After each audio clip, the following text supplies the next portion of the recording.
Today, I'd like to talk to you about the power of one, and that one just could be you. You know, back in the Old Testament, the children of Israel were faced with a real challenge. The Palestinians came up against Israel, and they presented to Israel a giant called Goliath.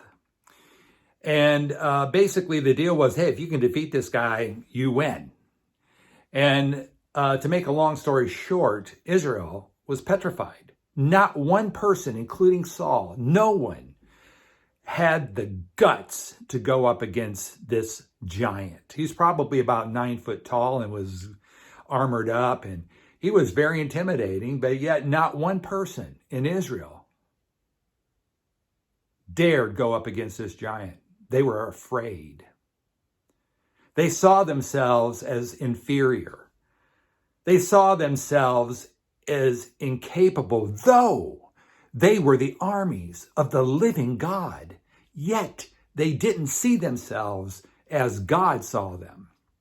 Yet there was a little guy named David who happened to be, who came along to see how things were going on and found out what was going on and saw that giant and thought, who is this jerk? I'm paraphrasing it, that dares defy the armies of the living God. David had a spirit that trusted in God. David knew who he was. David spent time out shepherding sheep, and while he was shepherding those sheep, he built up a relationship with the Lord, and he knew who he was, and he knew who his God was.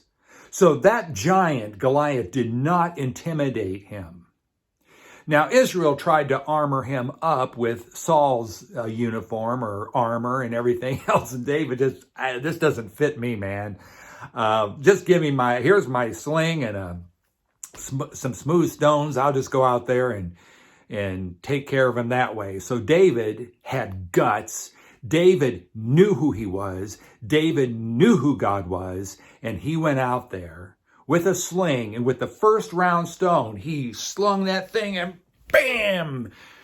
Right between the eyes of Goliath. And Goliath fell.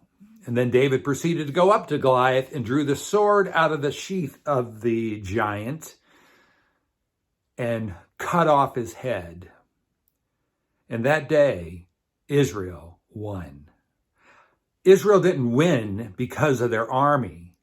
Israel won because of one man who had the guts, who had the vision of who God was, who had the vision of who he was in God's eyes. And he alone took out a giant that the entire army of Israel, including the king of Israel, was afraid to touch. And my friend, I would say that about you. I would say that about me.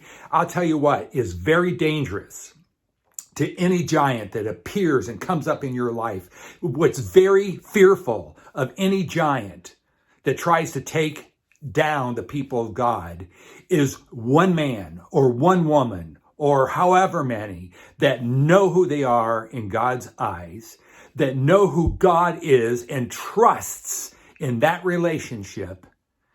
And they are the ones that go out and change the world. Listen, change the world. David changed the whole nation of Israel. You could say the same thing with Moses. You could say the same thing with Daniel. You could say the same thing with many of the New Testament or Old Testament prophets, including the New Testament disciples. 12 of them changed the entire world. And if you want to go back even further, Jesus, one man, changed the entire world.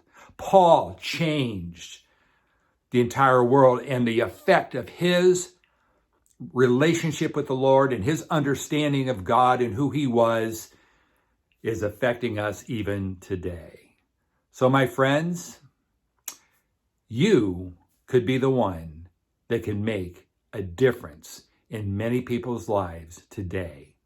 I hope you consider this. I hope you consider what you can do on social media. I hope you can consider what you do in your kind acts to others, because you could make a profound difference. You, and I mean you. Thanks for watching.